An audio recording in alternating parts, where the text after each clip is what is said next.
Well, happy Thursday, everybody. We have a very, very different MLB slate for today. Why? Because we only have 5 games to select from on today's schedule. So instead of forcing a parlay, simply to have one, okay? And looking at the prices on some of these teams I would target, it just doesn't make sense. So instead, we're going to do something a little different. I'm going to break down all 5 games for you, and we're going to determine whether I like the NRFI, the YRFI, or simply I'm staying away from this thing because that makes the most sense. I am Mark Wallis, co-host here at the Weekday Wagers, where I sit with DG and Robbie Hockey every Monday, Wednesday, and Friday, 2 o'clock Eastern Standard Time, right here, as we give you our best plays. And on Friday, we're going to give you our 6-pack of picks. As always, these plays, well, they're powered by the AI models over at juststatsports.com. Use promo code WAGERS50. You're going to get your first month at 50% off. Trust me, you'll thank me later. So let's start with the early game, San Diego and Atlanta. The pitching matchup features Griffin Canning for San Diego against Chris Sale. And Sale has been nearly automatic in the opening inning.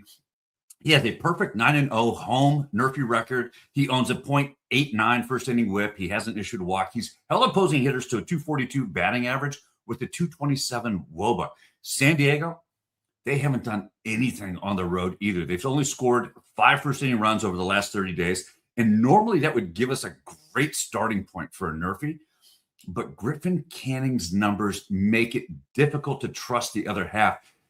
He comes in with a 2-3 NRFI, but he has a massive 2.80 first inning whip. He's faced an average of 5.2 batters, walked 8, and he's allowed opposing hitters to produce a 353 batting average and a 509 WOBA.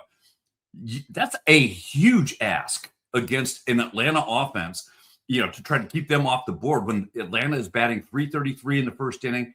They've scored 10 runs over the last 30 days at home, and San Diego's offense almost puts no pressure on Sale, which means we would essentially be asking Cannon to carry the entire NRFI on the road against a capable Braves lineup. It's not a position I want to be in. I don't trust him. This, for me, is an absolute stay away. I looked at San Diego's team specific, and it's already priced at minus 650. So what does that tell you? Everybody doesn't expect San Diego to score. Atlanta is the one here that is the dark horse. This one's a stay away for me. Next up, we got Minnesota against Cleveland.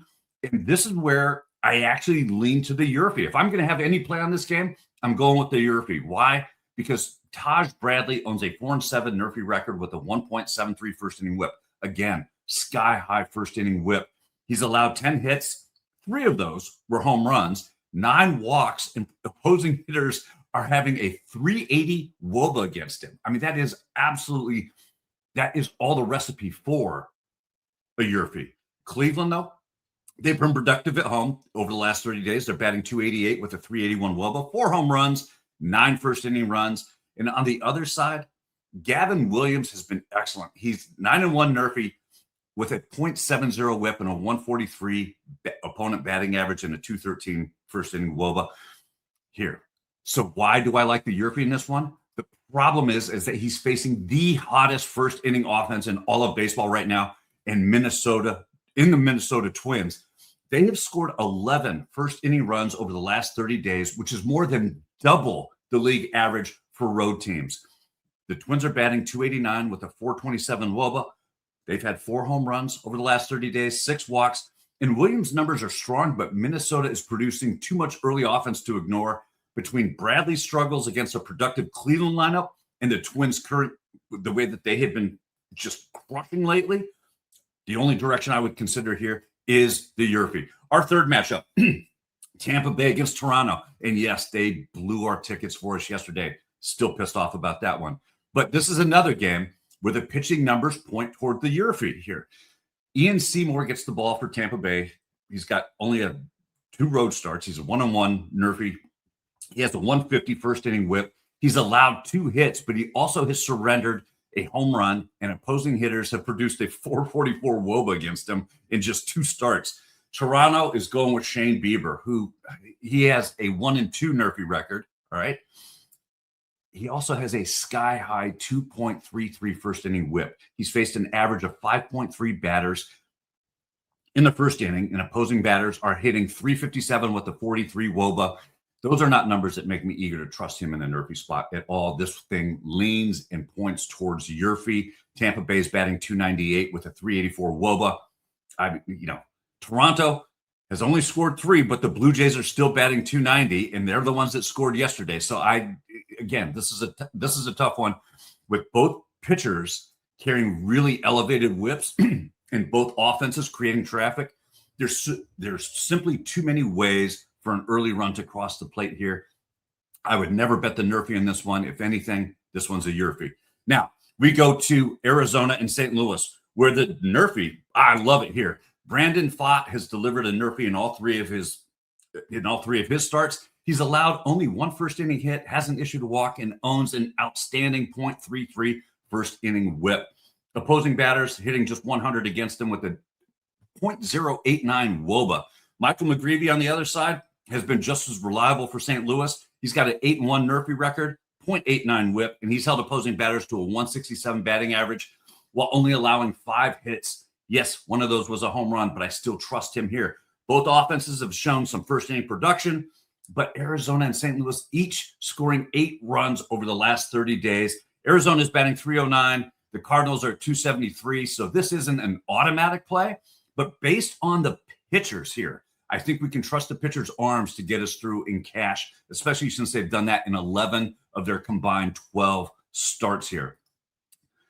The final game, is Kansas City against Detroit. And this is honestly my favorite NRFI play of the day. Randy Dobnak will make the start for Kansas City, and this is going to be his first road start. Not normally a position that I back here, but he did hold San Diego scoreless in his first inning during his only start this season since being called up from AAA.